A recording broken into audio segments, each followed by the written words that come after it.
আমার স্ত্রী তিনি পার্টির একজন কার্যকর্তা, আমার চেয়ে পুরনো। আমি এমএলএ এমপি হয়ে গেলাম, ওনার একবার হওয়ার ইচ্ছা আছে। পার্টির হাজার হাজার লোক অ্যাপ্লিকেশন করেছেন, কর্মীরা, যে কেউ করতে পারে। ভুল। দিলীপ ঘোষের স্ত্রী রিঙ্কু মজুমদার রাজনৈতিক ময়দানে নামার ইচ্ছা প্রকাশ করেছেন। তিনি ভারতীয় জনতা পার্টির প্রার্থী হতে আনুষ্ঠানিকভাবে আবেদন করেছেন। জানা গিয়েছে, আসন্ন নির্বাচনে মেদিনীপুর, বীজপুর বা নিউটাউন এই তিনটি কেন্দ্রে যে কোনো একটি থেকে লড়তে আগ্রহী রিঙ্কু মজুমদার। ইতিমধ্যে তার এই পদক্ষেপ নিয়ে রাজনৈতিক মহলে আলোচনা শুরু হয়েছে। দীর্ঘদিন ধরে দিলীপ ঘোষের রাজনৈতিক জীবনের সঙ্গে ঘনিষ্ঠভাবে পরিচিত রিঙ্কু মজুমদার দলের বিভিন্ন কর্মসূচিতে উপস্থিতি এবং সাংগঠনিক কাজে আগ্রহ তাকে সক্রিয় রাজনীতির দিকে এগিয়ে নিয়েছে বলে মনে করছেন অনেকেই। সূত্রের খবর, দলের রাজ্য নেতৃত্বের কাছে তিনি নিজের ইচ্ছার কথাও জানিয়েছেন। এই প্রসঙ্গে মন্তব্য করেছেন দিলীপ ঘোষ। তিনি বলেন, রাজনীতি প্রত্যেকের ব্যক্তিগত সিদ্ধান্ত। যদি সে মনে করে মানুষের জন্য কাজ করতে পারবে, তাহলে অবশ্যই লড়াই করুক। আমি তার সিদ্ধান্তকে সম্মান করি। তিনি আরো বলেন, দলের চূড়ান্ত সিদ্ধান্ত শেষ কথা, যাকে দল প্রার্থী করবে তাকে সমর্থন দেওয়া হবে। রাজনৈতিক বিশ্লেষকদের মতে দিলীপ ঘোষের দীর্ঘ রাজনৈতিক অভিজ্ঞতা এবং সাংগঠনিক প্রভাব রিঙ্কু মজুমদারের প্রার্থীপদে ইতিবাচক ভূমিকা রাখতে পারে। তবে শেষ পর্যন্ত বিজেপির কেন্দ্রীয় ও রাজ্য নেতৃত্ব কি সিদ্ধান্ত নেয়, সেটাই এখন দেখার বিষয়। সব মিলিয়ে রিঙ্কু মজুমদারের এই আবেদন রাজ্য রাজনীতিতে নতুন সমীকরণ তৈরি করতে পারে বলে ধারণা করা হচ্ছে।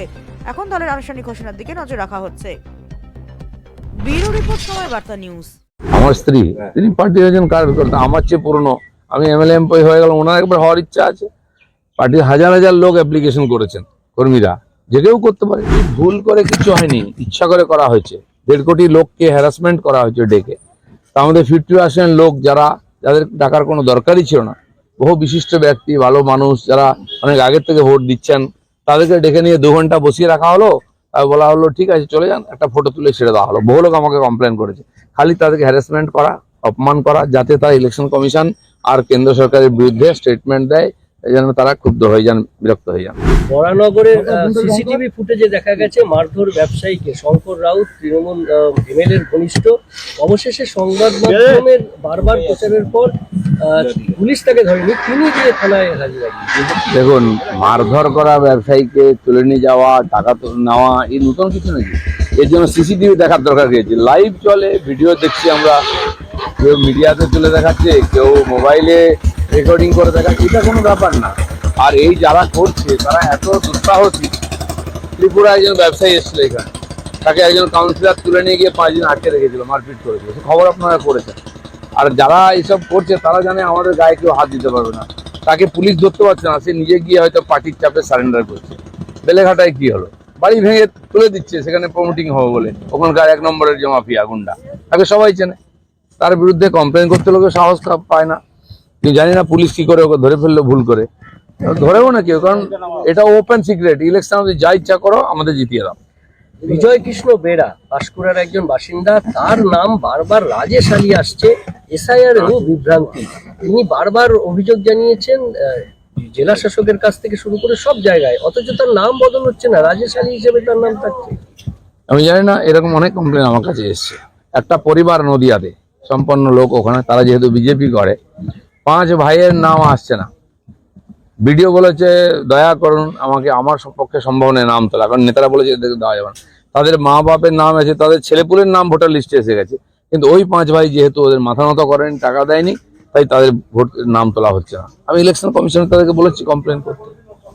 ডিস্ট্রিক্ট অবজারভারদের নিজস্ব লগইন ব্যবহার করে নাম বাদ দেওয়ার চেষ্টা চলছে, আর সংখ্যালঘু এলাকায় এইগুলো বেশি হচ্ছে। বুধবার নির্বাচন কমিশনে গিয়ে অভিযোগ জানিয়েছেন তৃণমূলের প্রতিনিধি দল।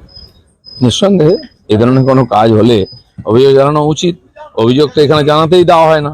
আর যারা আমাদেরকে অভিযোগ জানাতে দেয়নি, তারা কেন অভিযোগ জানাতে যাচ্ছে নির্বাচন কমিশনে? কি এমন হয়ে গেছে পরিস্থিতি?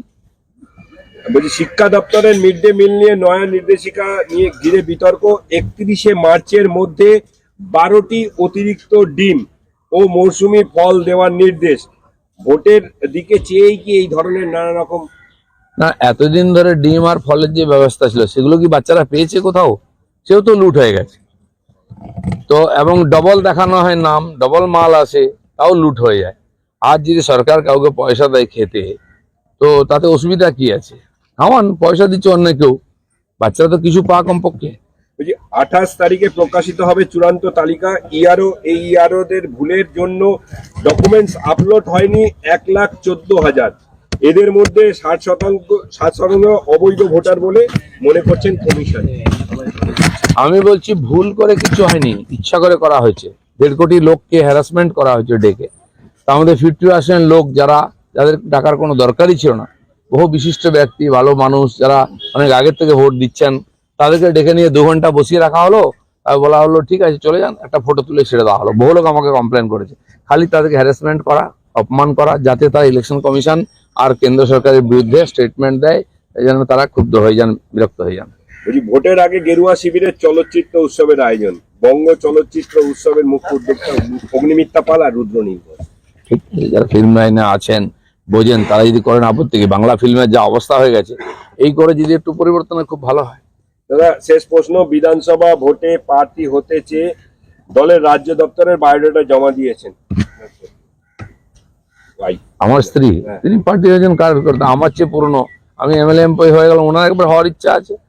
পার্টির হাজার হাজার লোক অ্যাপ্লিকেশন করেছেন, কর্মীরা, যে কেউ করতে পারে। পার্টি ঠিক করবে কাকে কোথায় ক্যান্ডিডেট করবে। ডায়মন্ড হারবার যাচ্ছেন আপনি, এর আগে আমরা দেখেছি যে মুরুগান আইএস অফিসার, তাকে ঘিরে বিক্ষোভ হয়েছে। জগৎ প্রকাশ নাড্ডা, তাকেও ঘিরে বিক্ষোভ, তার গাড়ি ভাঙচুরের চেষ্টা হয়েছে। আমি আজকে যাইনি, আমি গেলে আমার নামে কেস দেয়, এবারও দেবে। অন্যদের বিক্ষোভ দেখায়। ডায়মন্ড হারবার গ্রামে গ্রামে আমি ঘুরেছি, সাইকেল নিয়ে ঘোরা লোক। আমি সাউথ 24 পরগনায় 11 বছর RSS এর প্রচারক ছিলাম, তখন ওখানে সব গ্রামে গ্রামে ঘুরেছি। বিজেপিতে আসার পরে ওখানে গিয়ে সভা করেছি, আমি কোনো জায়গায় বাদ যাইনি। আর সবচেয়ে বড় সভা ওখানে 19-এর আগে করেছি, 20,000 লোকের ডায়মন্ড হারবারেতে। তো এখন গৃহ সম্পর্ক, বুথের সশক্তিকরণের কাজ চলছে। কাল কুলপি আর পাথর প্রতিমায় ছিলাম, তার আগের দিন কুলতলি ছিলাম, এরকম তারপরের দিন গেলাম গোসাবা। আর এদিকে ডায়মন্ড হারবার আমাদের সাংগঠনিক জেলা, সেখানে আজকে 2টো বিধানসভায় যাব।